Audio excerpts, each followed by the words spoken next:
In episode 1 of this series, the case was made that we stand on the threshold of a radical civilizational change in which the nature of freedom in democratic societies, a system we have lived under for centuries, will be transformed beyond recognition. Where we are currently free to live the lives we choose, go where we please and behave as we wish, except where our actions are prohibited in law, under this new system we will only be allowed to do the things that we have been given explicit permission to do. The nature of freedom in democratic societies will thus have become inverted, with our cherished and hard-fought-for freedoms being transformed into mere privileges granted to us for compliance and total, unquestioning submission to the edicts of those who control the system. As unlikely as it may sound, the first critical step in this radical transformation was the introduction of vaccine passports. For vaccine passports were just the first internationally coordinated attempt to roll out a digital ID platform that itself is designed to rapidly evolve into a social credit system, similar to the one that people live under in China today. In this new system, every action will be monitored, scrutinised and evaluated, and our access to the services essential for life will be determined by our social credit scores. If we allow this system to be introduced, it will be the most significant transformation in human society since the dawn of agriculture. We will have unwittingly crossed the Rubicon into a new dystopian world, and there will be no going back. We will live in what could be described as a techno-feudalistic total surveillance state that will permanently solidify a new caste system with billionaires and technocratic elites at the top as the new techno-feudal lords and everyone else as a surveilled and controlled neo-serf class. It is not an exaggeration to state that such a transformation in the structure of our society will literally herald the end of human freedom for all but those at the top of this permanent and immobile caste system, and, even more significantly, it will fundamentally change the very essence of what it means to be human. But a major question remains to be answered. Why? Why introduce such a dystopian system of surveillance and control, and why attempt to implement it at this particular historical moment? The answer to these questions, together with a more comprehensive description of the structure of this totalitarian control architecture, will be the focus of episode 2. We are all intimately aware of the rapid advancements in technology that have occurred over the past 20 years. Most of us carry devices in our pockets that would have looked like science fiction a couple of decades ago, but the developments we've seen in recent years only hint at what is to come. We are in the midst of a dramatic technological revolution, with multiple exponential technologies mutually reinforcing one another. This revolution will be far more significant than the industrial revolutions of the 18th and 19th centuries, and it will occur over the course of a few decades, not centuries. The exponential rise in computational power, coupled with similar increases in data harvesting technologies and rapid advancements in the field of artificial intelligence, lay at the heart of this revolution and have the capacity to transform our world in ways few of us can begin to imagine. Artificially intelligent deep learning systems are increasingly capable of outperforming humans in a wide and ever-expanding variety of tasks. Developments in natural language processing and voice recognition mean that these systems can interact with people in ways that are almost indistinguishable from flesh and blood humans. Advances in image recognition mean that these systems have the capacity to interpret the world around them and outperform humans at even highly skilled tasks such as radiological diagnosis and the identification of cancerous tumours. Multi-layered neural networks, modelled on the way our brains process data, allow these systems to interact with novel environments and successfully navigate situations that they have not previously encountered. Self-driving cars are the perfect example of this. These emerging artificially intelligent systems, coupled with advanced robotics and sensors, are about to replace human beings right across the workforce in numbers that are hard to comprehend. Although estimates vary, approximately 50% of the jobs in advanced economies will be able to be performed by AI by the middle of the 2030s. And as the technologies continue to improve, that number is only set to increase significantly in the decades ahead. These transformations in the workplace are not limited to low-skilled jobs and are completely agnostic to the colour of someone's collar.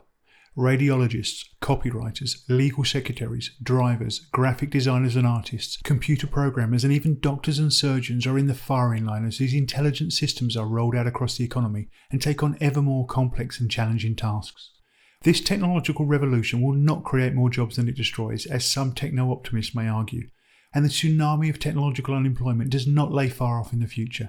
It's happening right now, and by the middle of the 2040s, when children born today are about to begin their working life, 75% of today's jobs may have been automated out of existence, with comparatively few new jobs created to replace them. It is not difficult to grasp the incredibly destabilising impact that this surging wave of technological unemployment and the emergence of a vast, permanent and ever-increasing economic underclass could have on society. Increasing inequality, deepening polarisation, rising crime, social unrest and authoritarian crackdowns seem all but certain if we continue on our current trajectory. But although the scale of these challenges and the pace of these seismic shifts may come as a surprise to many, it has not crept up on those who sit in the boardrooms of global corporations, work in the higher echelons of government, or who congregate at the annual meetings of business leaders and political power brokers at events like the World Economic Forum in Davos, Switzerland. In fact, the impending societal transformation has been obvious to anyone willing to look closely at the trajectory of our technological developments for at least the past 2 decades. For instance, Jeremy Rifkin's book, The End of Work, published over 25 years ago in 1995, clearly outlined how advances in computing power and the emergence of increasingly intelligent machines would lay waste to entire categories of employment, stating then that 75% of jobs were simple repetitive tasks and therefore extremely vulnerable to automation. Their introduction was hardwired into the dynamics of capitalism and the market system. The only question that remained was how to manage the enormous societal dislocation that would occur as a huge percentage of the population was exiled into permanent economic irrelevance. Armed with such foreknowledge of the transformation ahead, I simply ask you, is it not obvious that those who possess power and influence would have been developing their plans for the future of this radically different world? Of course, these technological developments are not a force of nature, and humanity could collectively choose how they are utilised. These technologies could be deployed in such a way as to benefit all human beings, heralding an age of abundance, instead of concentrating unimaginable wealth and power in the hands of those who win the AI arms race. The enormous productive capacities of these technologies could be shared more evenly amongst humanity instead of being hoarded by the few, thus liberating many from dangerous toil and soulless drudgery, finally reducing the length of the working week and freeing us to pursue our passions, indulge our creative impulses and enrich our human connections. But it seems clear that those in positions of power, those who have the most to gain from this technological revolution, have chosen a different path. They have decided to reap all the benefits of the revolution for themselves, further consolidating their wealth and power, while simultaneously utilising these new technologies to control the masses as we transition to a workerless post-labour world. Artificial intelligence, voice and facial recognition, big data and psychographic profiling, attention harvesting and behavioural modification technologies are all being deployed to surveil and control the ever-increasing masses of humanity that will be excluded from the potential benefits these technologies could bring. In so doing, our new feudal overlords will permanently solidify their position at the pinnacle of the new social hierarchy and simultaneously create a new global totalitarian surveillance state from which there will be no escape. The historical confluence of an approaching tsunami of technological unemployment, coupled with the simultaneous development of technologies that can automatically surveil, manipulate and control billions of people, is a major reason, although not the only reason, why this dystopian techno-totalitarian control system is being rolled out at this particular moment in time. AI automation and the post-labour world is an extremely important topic we will return to later, for it has implications that go far deeper and are far more disturbing than the technological unemployment and the ubiquitous surveillance described here. But for now, let's move on. The second factor that is being used as a reason, or perhaps more accurately, a justification for the development of this new system of surveillance and social control, is the environment. Now, it should be painfully clear to anyone that humanity's relationship with the natural world is radically out of alignment. The litany of damage we are causing to this beautiful jewel of a planet is truly shocking, and the scale and breadth of the problem can feel overwhelming. Overfishing and microplastics in the oceans, the extinction of countless species, the die-off of insects and pollinators, widespread deforestation and the loss of biodiversity, the silent but catastrophic destruction of our topsoils through the use of harmful pesticides, glyphosate and unsustainable industrial agricultural practices, the desertification of vast swathes of our once fertile land, and the widespread use of hormone-disrupting chemicals in our plastics that leach into the environment and into our bodies. The disturbing list goes on and on. With these misaligned and unsustainable practices, we are seeing a dramatic rise in the sicknesses of affluence, increases in a raft of seemingly unrelated illnesses and allergies, and a simultaneous deterioration in the ecological systems that all earthlings, both humans and animals, depend upon. It is clear that we cannot continue on this trajectory for much longer without catastrophic consequences. We have arrived at this point not because humans are a cancer on the earth or some sort of virus, as some amongst the elite would have you believe, but instead because we have become estranged from nature and forgotten what 1,000 generations before us knew in their bones, that we are an integral part of the natural world, different from the other earthlings we share this planet with, primarily in our incredible tool-making abilities and the commensurate capacity we possess to transform the world around us. We are not separate from the natural world, nor do we have dominion over it. We are just one miraculous strand in the multitudinous web of complex connections that shape the planet we call home, completely dependent upon the bounteous, self-renewing systems of nature. To solve these complex environmental problems, we must again come into harmony with nature and see the natural world as having intrinsic, innate worth, rather than only for its utilitarian value as a resource to be exploited, monetised and then discarded. Contrary to what the doomsayers will have you believe, and despite the scale of the challenges, we have everything we need to do this. For although we live on a finite planet, the two resources that are most critical to this transformation have no such limitations: our ingenuity and our adaptability. Utilising our modern technologies and guided by ancestral wisdom, we can remove our dependencies on pesticides and poisons and instead deploy regenerative agricultural practices to heal our soils, our ecosystems and ourselves in the process. We can free ourselves from the empty and unfulfilling hamster wheel of consumer fetishism, end the illogical and egregious practice of planned obsolescence, and transform our single-use, fast-fashion, throwaway culture into one that values connection, community and integrity. And whether you see global warming or its rebranded variant climate change as an existential threat predominantly caused by the burning of fossil fuels, or conversely as a largely natural, cyclical phenomena that humans are having little meaningful impact upon, it seems somewhat archaic that in this world of particle accelerators, space telescopes and supercomputers, we still derive most of our light, heat and energy in the same way our ancient ancestors did, by simply burning combustible materials, albeit instead of wood, dung and animal fat, we now burn ancient energy-dense hydrocarbons. Surely we can do better than this. After all, there is a vast fusion reactor in the sky, known as the Sun, that provides more energy than we could ever need, and the technology to collect, store and utilise that energy is becoming cheaper and more efficient with every year that passes. If just a fraction of the resources currently spent on developing and deploying high-tech weapons of war was diverted to further improvements in the generation and storage of solar energy, we could shift to a clean, reliable and most importantly decentralised energy system that would no longer pump particulates into the air, risk devastating deep ocean oil spills or catastrophic nuclear meltdowns. That's not to say that we could do this overnight, or that it will be easy, or that continued technological advances will not be required to improve efficiency and drive down costs. And of course we should not make such rapid, radical and one-dimensional changes so as to disrupt the economic and agricultural systems we all depend upon and risk widespread deprivation, conflict or starvation. Nor should we greenwash over the downsides, dangers and complexities of transforming our energy infrastructure. But making these changes is completely within our capabilities, and that's without even considering the exotic energy generation technologies that are almost certainly locked away in black projects, funded by our taxes, which have never seen the light of day. But once again, rather than take such a life-sustaining and life-affirming path, the elites have seized upon the environment, and anthropogenic climate change in particular, as the perfect way to justify and extend their control agenda, with human-generated CO2 characterised as the prime driver of climate change and posing an existential threat to humanity. The case is being made that every aspect of our lives must therefore be monitored and controlled to curtail its production. But just as vaccine passports were deceptively promoted as an essential tool in the fight against COVID, but were really just a Trojan horse used to introduce a digital ID scheme, carbon credits will soon be rolled out, marketed as a critical mechanism in the battle against climate change, but in reality, they will just be another mechanism for social control and surveillance.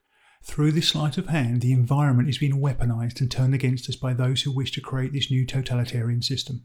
Tied to the vaccine passport digital ID system, personal carbon credits will be issued to nearly every human being on the planet, the exact amount you are allocated being dependent upon your social credit score. The freedoms we have all enjoyed for all our lives, the freedom to live the lives we choose, go where we wish, enjoy our leisure time as we desire, and even eat what we want will in an instant have been taken from us. We will be little more than livestock, tagged and monitored, prodded and punished, grateful for whatever scraps of food and freedom we are given by our masters. However, digital IDs, social credit scores and carbon credits do not complete the architecture of technocratic control that is planned for us. There is one further element of the envisioned system that is missing: a new type of money. The global financial system we have lived under for the past 50 years, a fiat-based money system built upon the US dollar as the global reserve currency and the de facto currency of global trade, is rapidly coming to an end. As the elements of the new surveillance and control architecture described here are manoeuvred into place, the current financial system has consequently lived beyond its usefulness for those who have ambitions to reshape the world. The financial system we live under today is a vast collective illusion. Nearly every dollar, pound, euro and yen in existence today is created out of nothing, simply conjured into existence by typing on a computer keyboard, when commercial banks make loans to individuals and businesses, or when central banks buy bonds from governments and the financial sector.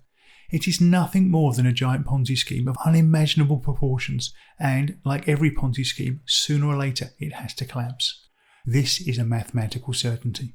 Each round of quantitative easing, a euphemism for creating new money out of nothing, may appear to breathe life into the system for a while, but like injecting a dying patient with adrenaline, the boost is only temporary and it makes the inevitable demise all the more certain. The tens of trillions of dollars, euros and pounds created during COVID as businesses were forced to close and whole countries were locked down has served to prime the charges and seal the fate of the financial system. Perhaps, along with the introduction of the digital ID system, that was the part COVID was always supposed to play. The inflation we are seeing around the world today is the first sign of this impending crisis, and despite what the talking heads on the news will have you believe, it is not primarily caused by global supply chain issues or Putin or the war in Ukraine, but because trillions of dollars, euros and pounds were created out of nothing and pumped into the global financial system.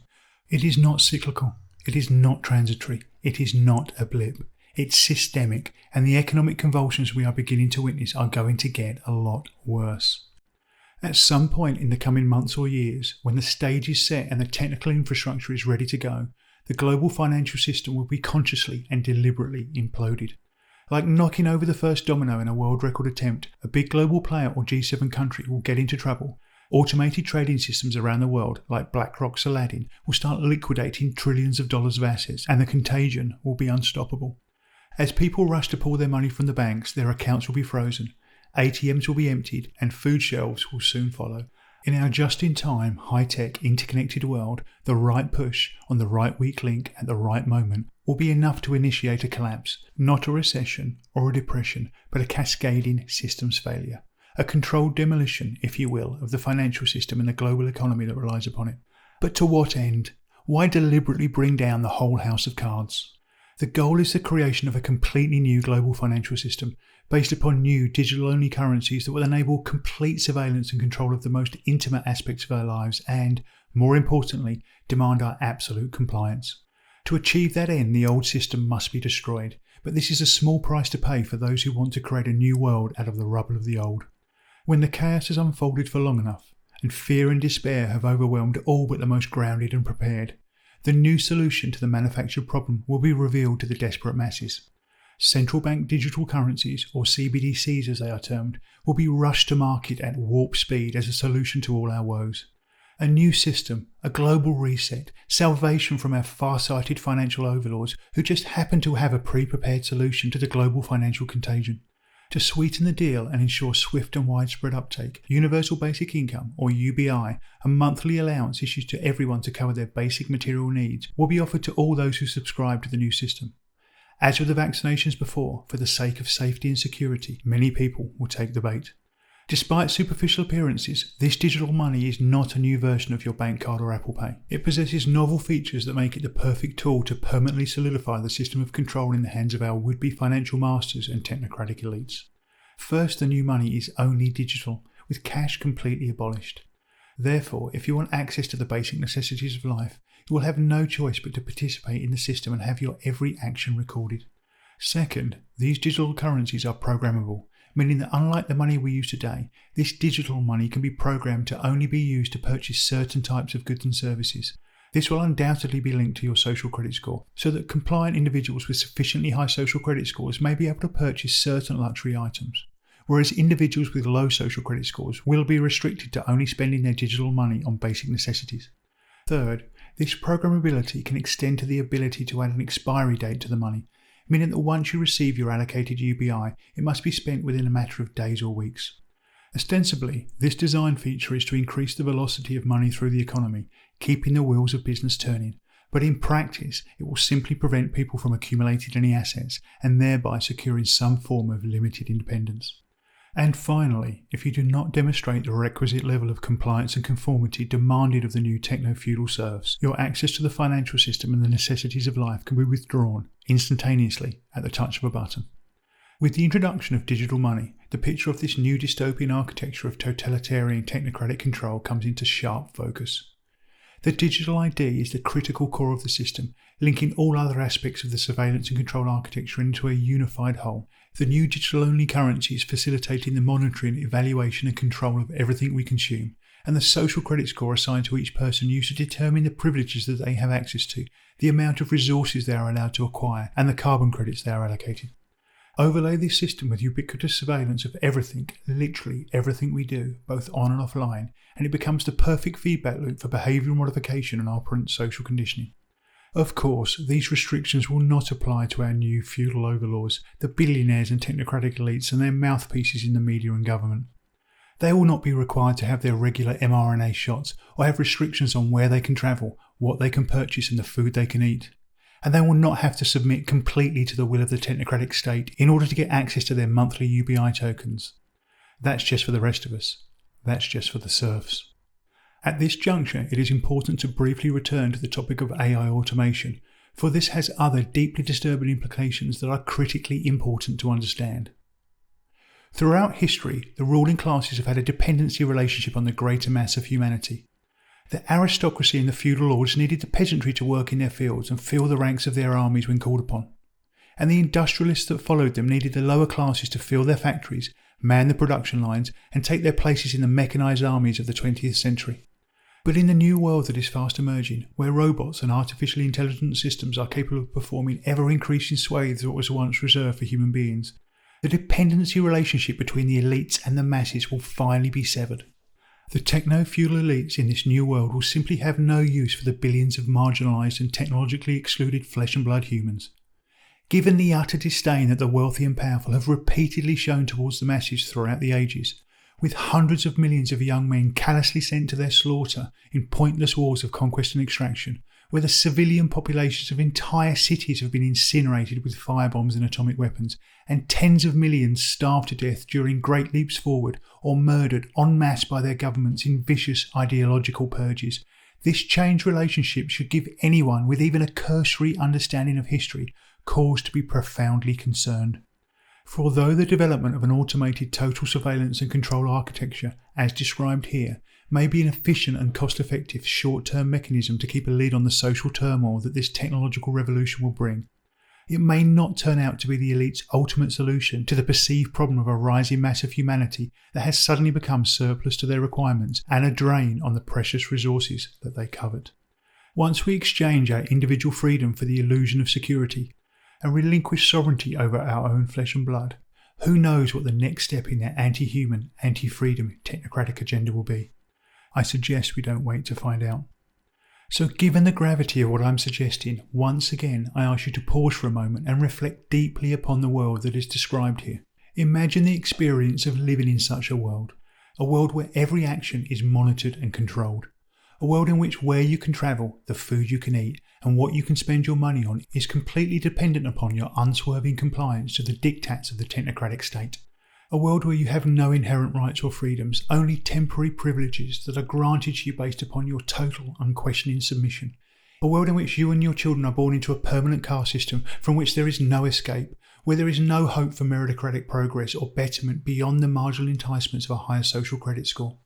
A world where ingrained deep within you is the knowledge that the slightest deviation from prescribed norms or mandated rules, the most minor infringement of action, speech or even thought, will lead to immediate and automatic restrictions on your ability to travel, consume or even access information, and where exclusion, expulsion or worse awaits those who do not submit completely to the will of the technocratic state. In such a world, your inherent value as a sentient, living, feeling human being will have been reduced to a mere cybernetic node, a collection of 100 million data points to be monitored and optimized by an all-knowing AI system that targets you with behavioural modification technologies to condition you into unconscious compliance through rewards, punishments and omnipresent panoptical surveillance. Forced to live in smart cities with little or no access to the natural world, you will no longer be a free human being. You will be something else, and your children and all those that follow will be condemned to live this same inhuman existence in perpetuity, never able to break free or even conceive that another type of world was even possible. Feel into this world. Allow yourself to be immersed in the horror of this dystopian nightmare. Feel the visceral, organic knowing within you that this is not right. You know in your heart that this goes against everything it means to be a sentient, living, breathing, loving, feeling human being. You know in the very marrow of your bones that this is not what we came here for. This is not our future, for no human wants their children to be born, live and die in a prison. But this is what they have planned for us. This is their great reset, and this is what will come to pass if we stand idle, silent and do nothing. For hundreds of thousands of years, humanity has strived against adversity, overcome incredible odds, grown and flourished on this planet. Our species has persisted through ice ages and devastating global cataclysms, survived famines, floods and plagues and all manner of challenges that are now lost to the depths of mythical time. We have built unfathomable monuments of stone and steel, created artistic works of mesmerising beauty, written great literature that illuminates the human journey and philosophies that attempt to make sense of our very existence. We've ventured to the bottom of the oceans, peered out into the farthest depths of the universe and looked back into the most distant epochs of cosmic time. We've wrestled with the biggest questions of all. What is reality? Why are we here? What is the meaning of existence? What is the nature of love? And we have looked deep within ourselves and explored the nature and the mystery of our own consciousness. For we are explorers, we are poets, we are builders, we are intrepid, fearless adventurers, and together we are hurtling through infinite space on this beautiful, precious ball of rock, water and life we call home. Each one of us is the culmination of an infinite number of miracles that stretch back to the beginning of time itself. We have not come this far, overcome so much, created such beauty, only to become mere cybernetic nodes in some soulless AI-driven machine, mere automatons in some vast, inescapable digital prison, to be corralled and tagged like cattle, or worse still, rounded up and exterminated like vermin. This is not our future. This is not the next chapter of the human story. Great wonders await us that are beyond our wildest imaginings. But first we must collectively wake from our slumber, see through the lies and propaganda, and have the courage to fully acknowledge the world that these self-appointed high priests of technocracy, these architects of dystopia have planned for us. Only then, when we face the Leviathan head on, when we stand together, united in purpose and reject unequivocally their diabolical plan, can we begin to start building the more peaceful, harmonious, beautiful world that our hearts know is possible. But let us not underestimate what we are confronted by, for if the last 2.5 years have taught us anything, it should be that those who are behind this agenda do not value life, they do not cherish liberty, and they certainly do not care about the well-being of humanity. They are ruthless, they are determined, and they are completely committed to creating the dystopian world described here. For them there is no room for negotiation, and there is no plan B. They know that humanity is awakening, and they are making a dash for the finish line, and I believe there is nothing they will not do to see their plans come to fruition. Cyber attacks on critical infrastructure, starvation and societal breakdown, the release of biological pathogens, regional and even global conflicts are all in their playbook. But in reality, deceit, division and fear are their most powerful weapons, and therefore the best way to derail their agenda and avert this catastrophe is to collectively awaken, to see clearly the world they have planned for us, to be courageous and above all to stand united. It is vital that we do not succumb to fear, fall into the trap of violence, fall prey to the tactics of division, or retreat into isolation and pure self-preservation. We must listen to the better angels of our nature and support each other as we rise to the challenges that lay ahead. For if we look within ourselves, we will find deep wells of strength and boundless reserves of love that lay at the core of our very being. Together, we the people have the power, and we owe it to our descendants to bequeath to them a free and harmonious world.